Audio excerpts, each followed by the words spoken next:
एक वक्त था जब मिस्र पर एक बहुत बड़ा बादशाह राज करता था, फिरौन। वो कहता था, मैं खुदा हूं, मैं ही लोगों को मारता और जिलाता हूं।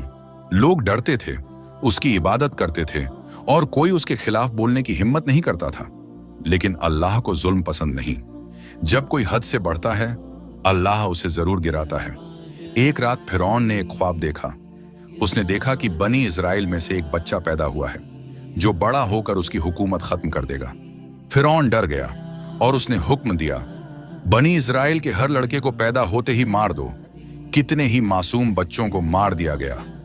माएं रोती मगर कोई आवाज नहीं उठा सकती थी। उसी दौर में हजरत मूसा अलैहिस्सलाम का जन्म हुआ। उनकी मां डर गई कि कहीं फिरौन के लोग उन्हें भी न मार दें। अल्लाह ने उनके दिल में प्रेरणा डाली, अपने बच्चे को एक संदूक में रखो और नदी में छोड़ दो, मैं उसे वापस लौटा दूंगा। वो कांपते हाथों से मूसा अलैहिस्सलाम को नदी में छोड़ देती है। नदी का पानी उस छोटे संदूक को फिरौन के महल तक ले गया।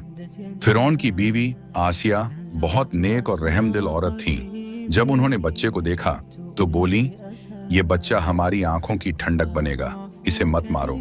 अल्लाह ने उसी महल में मूसा अलैहिस्सलाम की परवरिश का इंतजाम कर दिया।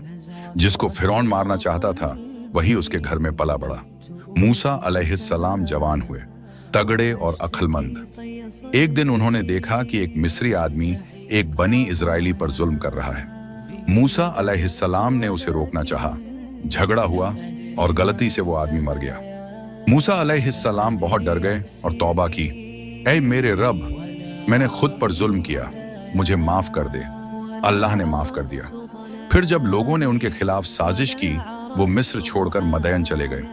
मदयन में मूसा अलैहिस्सलाम की मुलाकात एक नेक बूढ़े से हुई जो शुएब थे। वहीं उन्होंने शादी की और कई साल गुजारे। एक दिन जब वो मिस्र लौट रहे थे, रात के अंधेरे में उन्होंने तोहा घाटी में एक नूर देखी। वो वहां पहुंचे और एक आवाज आई, ऐ मूसा, मैं तुम्हारा रब हूं, अपने जूते उतारो, तुम मुकद्दस वादी में हो। अल्लाह ने उन्हें नबी बनाया और मिशन दिया।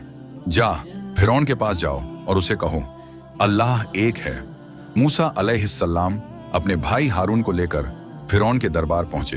उन्होंने कहा, ए फिरौन, मैं अल्लाह का पैगंबर हूं, बनी इजराइल को आजाद कर दो। फिरौन ने हंसते हुए कहा, तेरा अल्लाह कौन है? क्या मैं खुदा नहीं हूं? मूसा अलैहिस्सलाम ने अपनी लकड़ी जमीन पर फेंकी। वो अजगर बन गई। उन्होंने हाथ निकाला, वो नूर से चमक उठा। फिरौन डर गया मगर उसका घमंड नहीं टूटा। उसने कहा, यह जादू है, और जादूगरों को बुला लिया। हजारों लोग इकट्ठा हुए। फिरौन ने अपने जादूगरों से कहा, इसे हरा दो। उन्होंने अपनी रस्सियां फेंकी, वो सांपों जैसी दिखने लगी। मूसा अलैहिस्सलाम ने भी अपनी लकड़ी फेंकी। वो सचमुच अजगर बन गई और सब रस्सियां निगल गई। जादूगर सच्चाई पहचान गए और सजदे में गिर पड़े। हम मूसा और हारून के रब पर ईमान लाए। फिरौन गुस्से से कांप गया, मैं तुम्हारे हाथ पैर काट दूंगा। मगर उन्होंने कहा, तू जो चाहे कर, हम अब सच्चे खुदा पर ईमान नहीं छोड़ेंगे। आखिर अल्लाह ने हुक्म दिया, ऐ मूसा, अपनी कौम को लेकर रातों रात निकल जाओ। मूसा अलैहिस्सलाम बनी इजराइल के साथ भागे। फिरौन अपनी बड़ी फौज लेकर पीछा करने लगा। जब मूसा अलैहिस्सलाम समुंदर तक पहुंचे, लोग बोले, अब तो हम पकड़े गए। मूसा अलैहिस्सलाम ने कहा, नहीं, मेरा रब मेरे साथ है। अल्लाह ने हुक्म दिया, अपनी लकड़ी से समुंदर पर मारो। समुंदर दो हिस्सों में बट गया। बनी इजराइल पार हो गए।